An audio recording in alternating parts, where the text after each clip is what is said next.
Nosso tema, família. A guerra que Davi não venceu. Falando sobre a vida do rei Davi. Abra sua Bíblia no segundo livro de Samuel, capítulo 16, 5 e seguintes. Quem estiver lá fora, põe o povo para cá, para o povo não perder. Segundo livro de Samuel, capítulo 16, versículo 5 e seguintes, até o 14. Pastor Hernandes Dias Lopes ministrou uma palavra nessa direção há muitos anos atrás, e eu peguei aquela palavra e a partir dela nós trabalhamos a ministração, montamos a ministração para poder compartilhar com a igreja. Diz assim: tendo chegado o rei Davi a Baurim, eis que dali saiu um homem da família da casa de Saul, cujo nome era Simei, filho de Gera. Saiu e ia amaldiçoando. Ele atirava pedras contra Davi e contra todos os seus servos. Atirava pedras contra Davi e contra todos os seus servos, ainda que todo o povo e todos os valentes estavam à direita e à esquerda do rei. Davi ia caminhando. O contexto aqui é quando Absalão, numa revolta, ele tomou o reino, e para evitar uma guerra civil, Davi, destroçado, com a alma em frangalhos, ele decide abrir mão, fugir, porque não queria lutar contra o próprio filho, que tinha promovido uma sedição, um levante. Então ele vai caminhando, ao seu lado estão os seus valentes, à direita, à esquerda. E é assim mesmo. Quando a pessoa está num momento difícil, os inimigos se levantam, os acusadores se levantam, as pedras vêm, e o grande rei de Israel deixa o palácio, sai às pressas para evitar um conflito, um confronto, exatamente com seu filho, aquele filho que ele tinha dado o nome de Absalão, que quer dizer Ab, filho, Shalom, paz. O filho da paz é exatamente quem se levanta contra ele. E quando ele está indo arrebentado, destroçado, sem saber para onde vai, saindo às pressas, vem um homem em sua direção, ao invés de dar uma palavra de vitória, de conforto, o tal do Simei. E ele começa a jogar pedra em Davi. E ele ia amaldiçoando, dizia Simei: fora daqui, fora, fora homem de sangue, homem de Belial, isto é, homem maligno. O Senhor te deu agora a paz, todo o sangue da casa de Saul, cujo reino usurpaste. Uma grande mentira. Davi nunca tomou o reino de Saul. Davi correu de Saul, fugiu de Saul, mesmo tendo recebido de Deus a unção para reinar. Ele fugiu o tempo todo, e Saul perseguindo, tentando matá-lo. Saul acabou por morrer depois, numa guerra. Quando ele vê que não tem mais jeito, que os inimigos iriam alcançá-lo, ele suicida, ele se joga sobre a sua lança. Mas aqui está Simei, dizendo que ele usurpou o reino de Saul, que ele matou a família de Saul. E ele diz: o Senhor já o entregou nas mãos de teu filho Absalão. Eis-te agora na tua desgraça, porque és homem de sangue.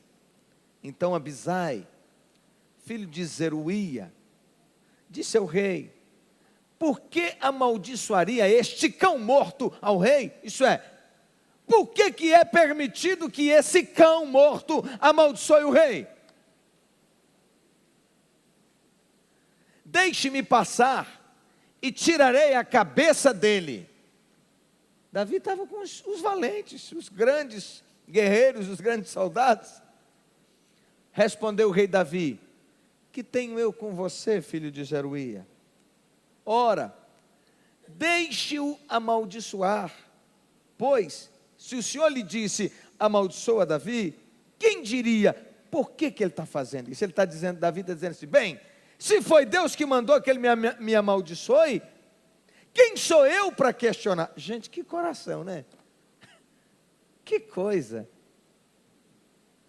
Que visão da soberania de Deus tem Davi. E ele diz mais.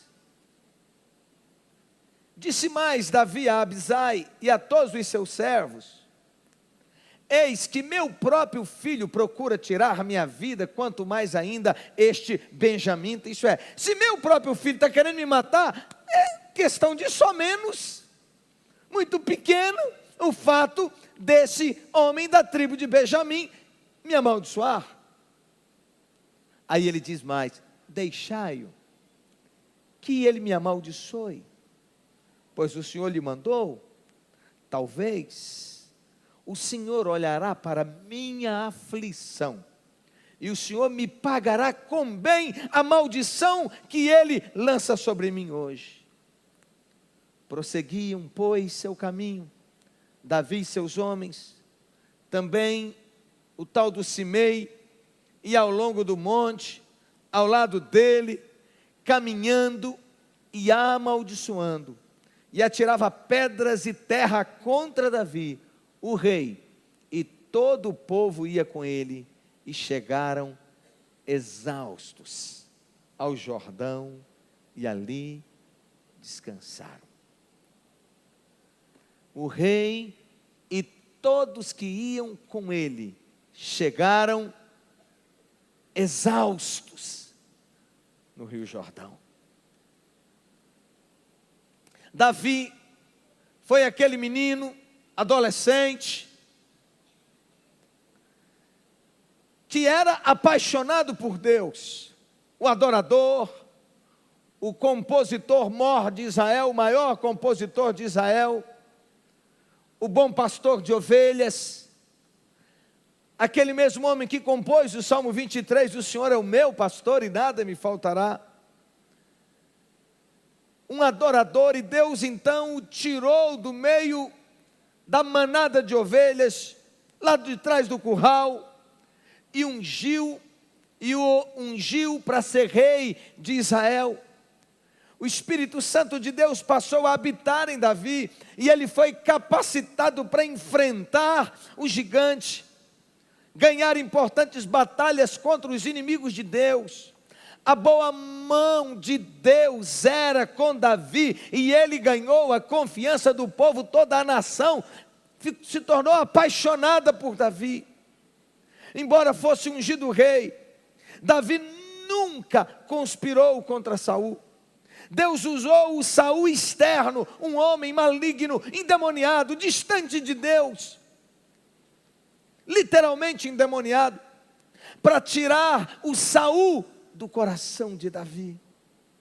Isso é, preste atenção nisso, às vezes Deus usa as lutas, as guerras, as provações, as dificuldades, os problemas, com um propósito: arrancar Saul de dentro do nosso coração.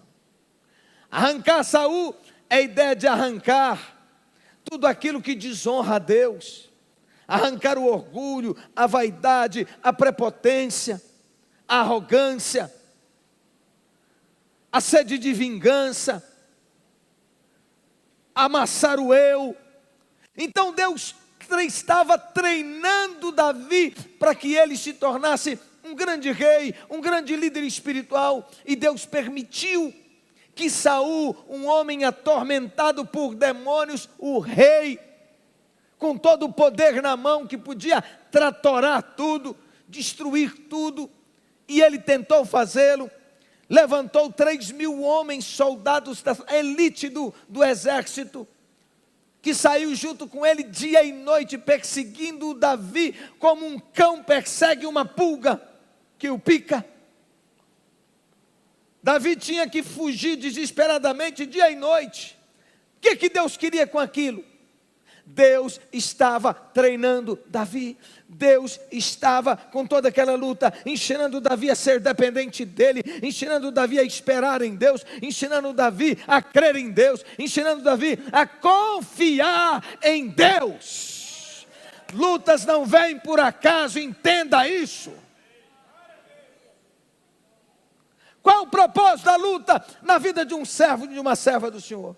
Arrancar de nós tudo aquilo que desagrada a Deus, tudo aquilo em nós que é carnalidade, tudo aquilo que é mundanismo, tudo aquilo que é da parte do diabo. Deus quer arrancar de nós, substituir tudo isso e criar um novo homem, uma nova natureza, uma nova mulher, cheia de graça e de sabedoria. O senhor não sabe, estou passando por uma luta muito grande, tem gente que devia me ajudar, levanta para me apedrejar. É assim mesmo, aconteceu com o rei, não ia acontecer com você?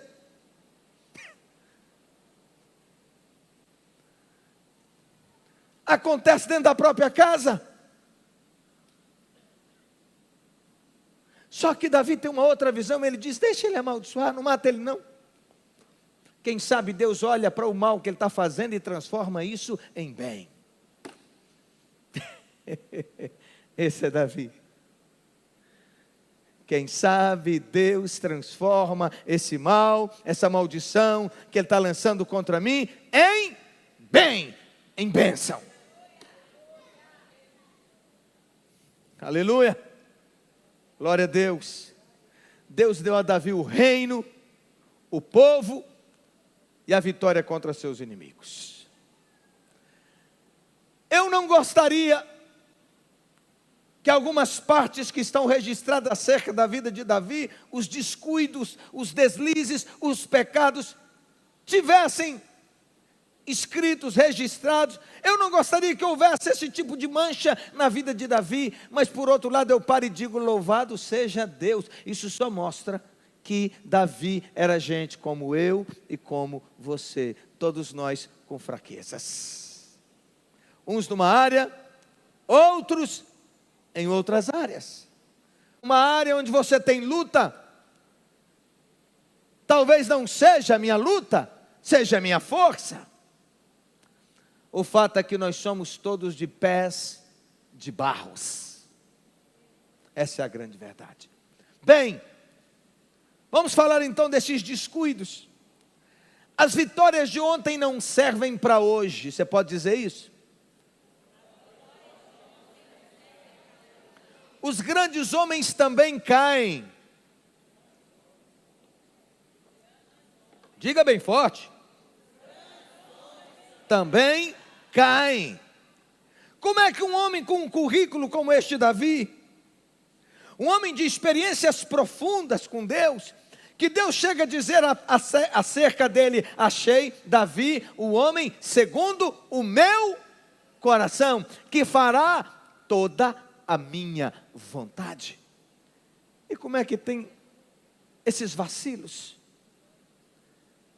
Isso quer dizer que é preciso termos vigilância constante. Olha para quem está do seu lado e diga, não pare de vigiar, não vacile. Esse mundo, diga, esse mundo é campo de guerra, não tem férias, é guerra constante. Aonde Davi vacilou? Veja aí, Davi multiplicou mulheres e os reis não deveriam fazer isso. Além de multiplicar mulheres, Davi não ministrava a essas mulheres. Davi teve 23 filhos. Seus filhos eram seus ministros. Mas Davi não dialogava com seus filhos, não tinha um tempo de qualidade com os filhos. Em outras palavras, ele era irresponsável em relação aos filhos. Ele achava que dar recurso, dar dinheiro, dar escola, dar tudo, dizer um sim para os filhos em tudo que eles precisarem, é demonstrar amor, como a maioria de nós faz hoje, errando e errando feio, suprindo a falta da presença por presentes.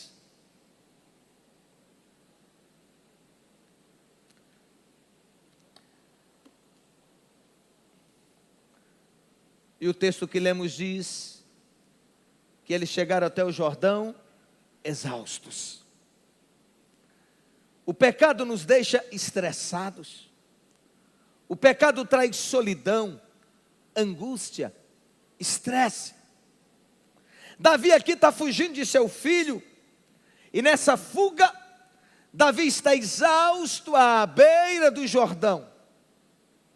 Vamos ver então as causas daquela exaustão de Davi. E preste atenção, por favor, porque preciso dizer que hoje há pais exaustos, há cônjuges exaustos, cansados, esgotados, sem força, esgotados fisicamente, esgotados emocionalmente, esgotados espiritualmente. E vejam algumas coisas que contribuíram, que levaram Davi a essa exaustão. Primeiro falo de Davi e a sua infidelidade conjugal. Primeiro livro de Samuel, capítulo 11, versículo 1 e seguintes. Primeiro livro de Samuel, capítulo 11, versículo 1 e seguinte, diz assim: tendo decorrido um ano, no tempo em que os reis saem à guerra, isso é, tinha um período de guerra, todo ano, e Davi saiu todos os anos, exceto esse ano. Ele resolveu ficar de folga, de férias, de boa. E diz aqui, Davi enviou Joabe, e com ele os seus servos e todo Israel, e eles destruíram os amonitas, sitiaram, cercaram a cidade de Rabá. Porém Davi ficou em Jerusalém.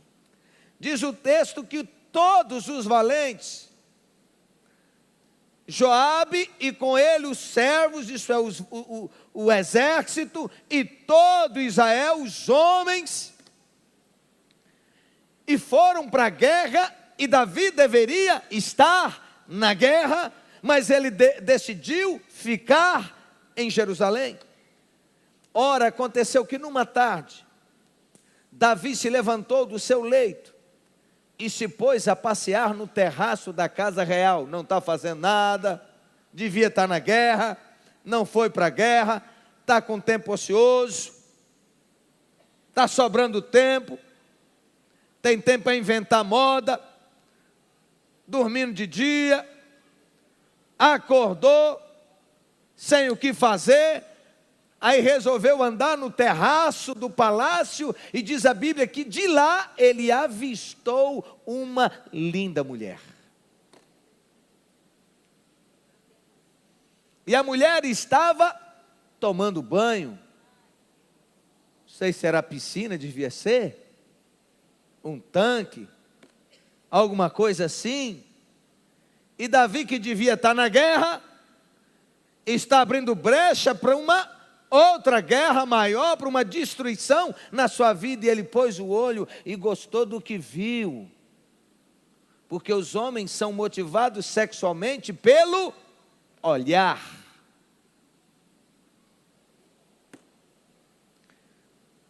E esta mulher era muito formosa à vista. Ela era, em palavras bem baianês, um tranhão, um corpão, um violão. Quando ele viu aquele mulherão, ele chamou um servo, vai ver para mim quem é aquela mulher e traga ela para mim. Tendo Davi enviado a indagar a respeito daquela mulher, falaram para ele: porventura não é Batseba, filha de Eliã, mulher de Urias, o Eteu? Isso é, gente de perto. Quem é Urias? Quem é Urias, igreja? Um valente, um soldado de Davi, que estava na guerra, que deixou a família e foi para a guerra. Aonde Davi deveria estar, Urias está na guerra, lutando pelo reino, defendendo o reino, representando Davi, correndo o risco de morrer por causa de Davi.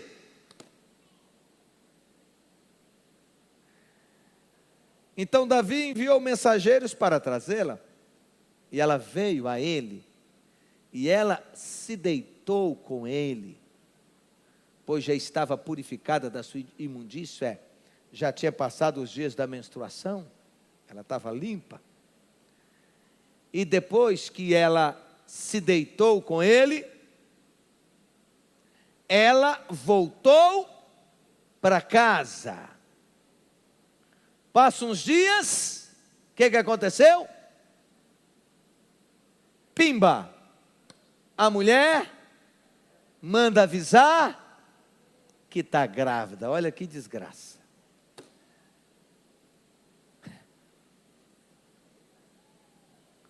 Naquele tempo não tinha camisinha, né? E tem muita gente aprontando e se escondendo na camisinha, né? A mulher concebeu e mandou dizer a Davi: estou grávida. Davi estava no lugar errado, na hora errada, fazendo a coisa errada, vendo a pessoa errada, desejando uma experiência errada. Hoje as pessoas não estão nos terraços das casas, mas elas estão no celular e descobre alguém que está online e começa uma conversa. Devia estar fazendo um monte de coisa, ou no celular acessa um filme pornô, uma coisa indecente, que contamina a mente. Tem um provérbio popular que diz: mente vazia é o quê? Oficina do diabo. Portanto, cuidado com os dias de folga, cuidado com o tal de estou sem sono, e celular na mão, estou sem sono. Muito cuidado com todo esse laço maligno.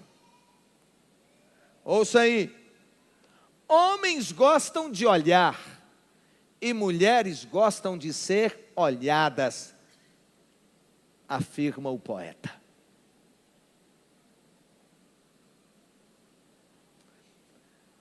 E ainda tem o tal do mito da grama mais verde do outro lado da cerca.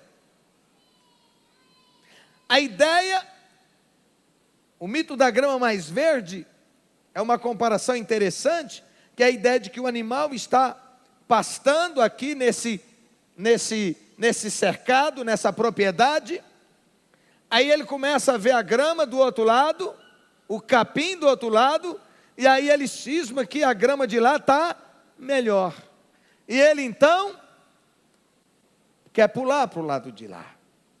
E assim tem acontecido com tanta gente, com a ideia de que a mulher do outro é melhor, de que o marido da outra é melhor, e por aí vai. Veja os passos. Primeiro, eu vou falar, vocês repetem: solidão. Então olha para quem está do seu lado e diz: cuidado com a solidão. Segundo, ele alimentou a sensualidade, porque ele olhou, gostou e continuou olhando. Terceiro, tapar os ouvidos às advertências de Deus, para não dar espaço para tentação. Quarto, consumar o desejo lascivo, porque ele vai manda saber quem é ela, fica sabendo que é a esposa de um soldado, bem, ele não está aqui, está lá na guerra, está há vários dias, vai ficar muitos dias, então, deixa eu resolver meu problema, eu vou mandar buscá-la.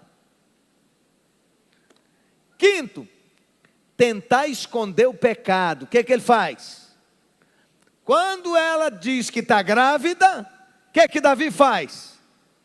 Manda um recado para o comandante e diga: manda Urias, que eu preciso falar com ele. Quando o marido dela chega, ele deu uma letra, recebeu bem, perguntou como é que estava a guerra e tal, pôs ele para beber e tal, e ele ficou bem esquentado, e falou assim: agora meu filho vai para sua casa, dorme em sua casa e tal, e amanhã a gente fala de novo. Quer dizer, na esperança que ele se relacionasse sexualmente com a esposa, e aí, não tinha exame de DNA naquela época, e se ele relacionasse com a esposa, ia aparecer que ele era o pai.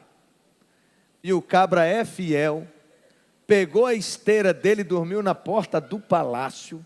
Olha que desgraceira. Dormiu na porta do palácio. No outro dia os servos, que é assim, o rei, as autoridades, os políticos, quem está por cima, não tem gente para dizer não faça, não é assim? Todo mundo fica ajeitando, protegendo, não é? E tal. Quando a desgraça toda vem, que o negócio desaba todo, aí pula rato para tudo quanto é lado. Mas antes disso, está todo mundo, não é assim mesmo, eu gay, não vou contrariar, vamos fazer a vontade dele, não sei o quê. E aí avisaram: Davi, o homem não foi para casa não. O rei, ele dormiu na porta do palácio. Davi, meu Deus do céu, o que eu arrumei? Mandou chamar de novo. Passou mais um dia com ele, uma tarde com ele e tal, e mais bebida nele. Rapaz, vai para casa, vê sua esposa, não sei o quê, ppp. E ele: como é que eu iria para casa estar com a minha esposa se os meus irmãos, os soldados, meus companheiros estão na guerra, correndo risco de morte, e eu em busca de prazer? O bicho era muito retado, não é? Que pancada que ele está dando em Davi, né? Sem saber. E no outro dia o homem de fato não foi para casa. Aí no outro dia Davi escreve uma cartinha, um bilhete para Joabe, põe no envelope e diz assim: ô Urias, entrega esse bilhete a Joabe para mim. Era a própria sentença de morte dele. Um pecado chamando outro pecado. Ele tinha um problema, precisava se livrar do problema, e da maneira mais fácil era: Joabe, na hora da guerra, você deixa, olha que covardia, você deixa Urias no fragor da batalha, isso é, põe ele na frente, porque para ele morrer. E no outro dia, ou depois, Joabe manda avisar Davi que Urias morreu na batalha. Urias morreu, o que Davi faz? Se livrou do problema, e agora manda buscar a mulher para ser mais uma das mulheres dele. Olha para quem está do seu lado e diga: você não vai pôr o dedo apontando, acusando, vai dizer assim: a gente, precisa se incluir no risco, fala, a gente pode até se esconder dos homens, maquiar, enganar, falar uma palavra difícil, ludibriar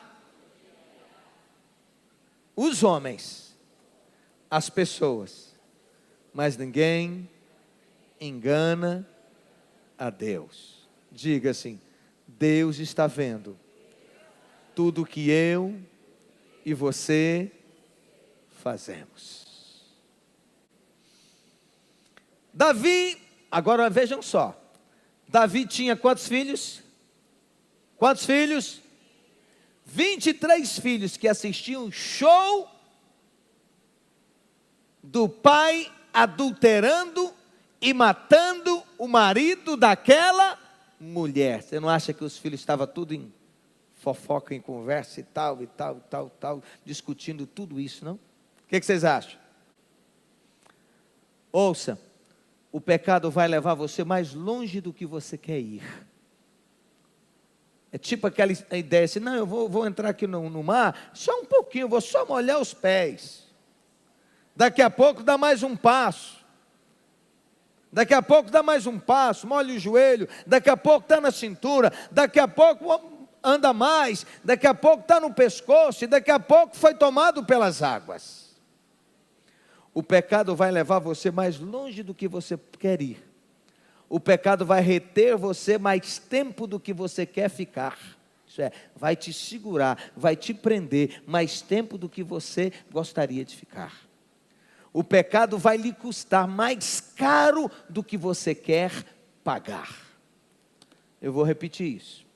Essa é até uma frase do pastor Hernandes Dias Lopes. O pecado vai levar você mais longe do que você quer ir. O pecado vai reter, segurar você mais tempo do que você quer ficar. O pecado vai lhe custar mais caro do que você quer pagar. Provérbios capítulo 18, versículo 13 diz assim: o que encobre as suas transgressões, jamais, diga, jamais, mais forte, jamais prosperará, diga, mas aquele que as confessa, diga, quem confessa o pecado e deixa o pecado, alcançará a misericórdia de Deus. Pecar, todos nós corremos o risco. Amém? Sim ou não? Sim ou não? Devemos estar atentos e aplicar as medidas bíblicas para não pecar. Mas se pecar, a Bíblia diz que temos um advogado da parte de Deus, que é Jesus. Ele é a propiciação pelos nossos pecados. Ele perdoa e quer te levantar, mas tem pecado que traz consequências, especialmente pecados que envolvem outras pessoas. Guarde isso que eu estou falando. Hoje eu orava pedindo a Deus uma palavra para ministrar à igreja. E essa palavra saltou aos meus olhos para tratar com vocês. E se Deus me direcionou a ministrar essa palavra, é porque nós precisamos ouvir essa palavra. Amém? O problema maior, pecado, como eu disse, deve ser evitado. E se evita fugindo dele, se santificando. Porque se nós não fizermos isso, o pecado vai nos prender. O pecado vai nos segurar. E vai abrir a porta para o diabo nos destruir. E consequentemente destruir a nossa família. O diabo passa a ter legalidade e direito legal de tocar na nossa família.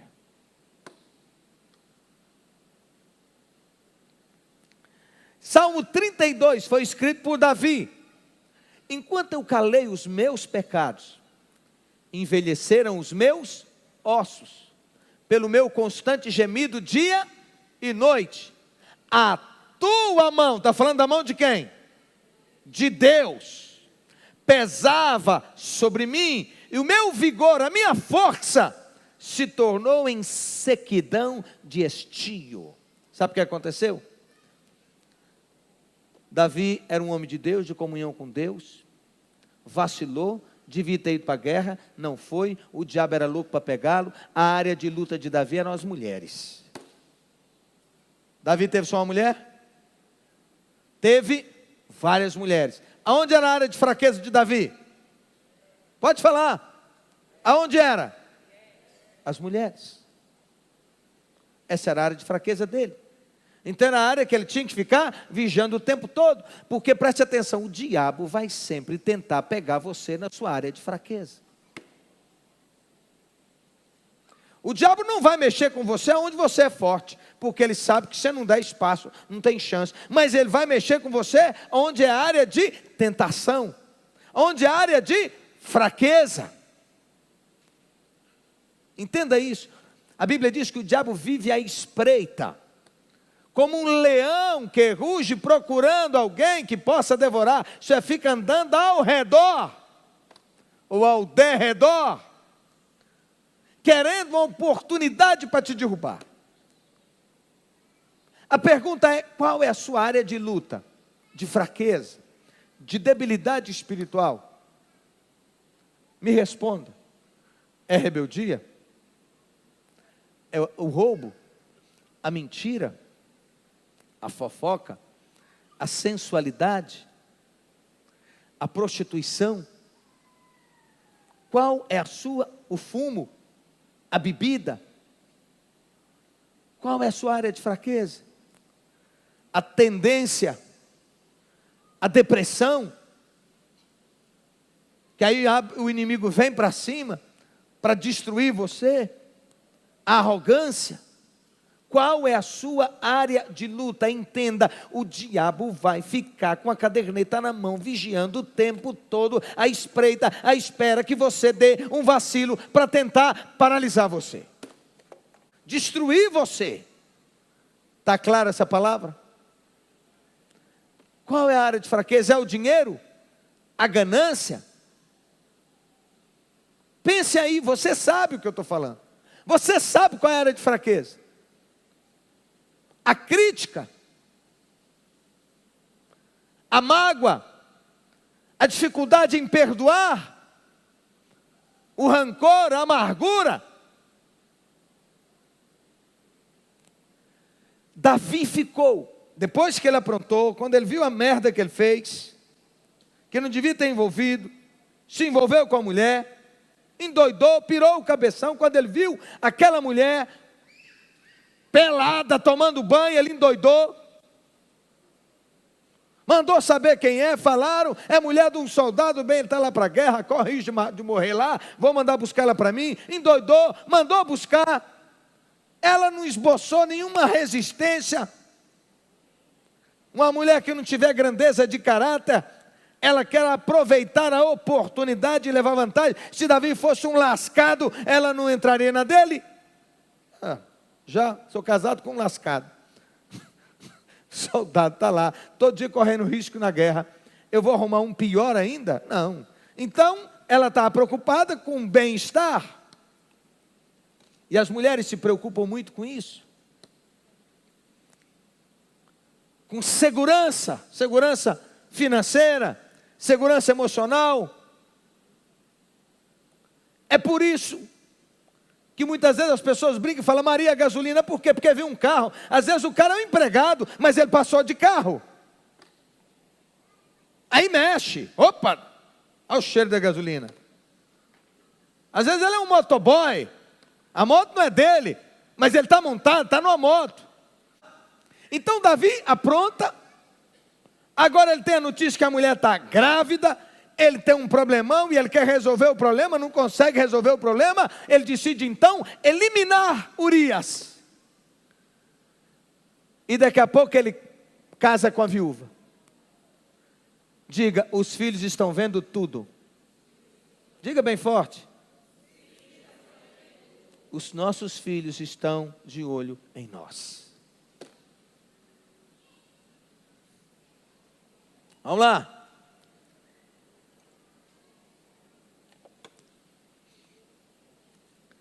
Só que diz a Bíblia que passou 1 ano sem Davi confessar o pecado.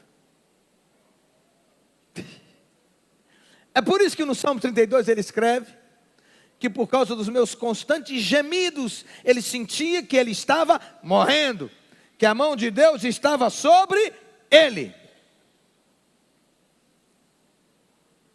Ele passou 1 ano. Ouça isso. Há muitas pessoas hoje sem poder, sem autoridade, sem alegria, sem liberdade por causa do pecado. O diabo amordaçará você enquanto você não romper com o pecado. A libertação está na confissão. Diga: a libertação está na confissão, no pedido de perdão, Você já viu as pessoas, a gente confronta, aperta, fulana, você fez? Não, não fiz. Fulano, você fez? Não, não fiz. E vai fazendo o quê? Vai distanciando, vai esfriando, vai arrumando desculpa, começa a ver problema, começa a ver defeito, começa a criticar, daqui a pouco, não vou naquela igreja, não sei o quê, ppp e tal, pura letra. E a gente vê as pessoas teimando em não confessar os seus pecados. A Bíblia diz que quem confessa e deixa, alcança misericórdia. O problema não é o pecado, o problema é não confessar o pecado. Pecado é problema, mas o problema maior é não confessar, é não tratar, porque fica uma brecha, fica uma porta aberta, que dá direito ao inimigo de nos prender, nos travar, e ainda amaldiçoar, contagiar toda a nossa casa. Moçada, cuidado para não ficar. A moçada é pressionada, os jovens crentes são pressionados o tempo todo para transar. Porque as amiguinhas, os amiguinhos, está todo mundo ficando. Meu tempo de jovem a gente falava namorar. Namorar era abraçar e beijar. Hoje namorar inclui transar, inclui sexo. Mantenha o seu namoro santo. Diga glória a Deus. Você está encobrindo alguma coisa no namoro? Cônjuge, você é fiel ao seu companheiro da sua aliança?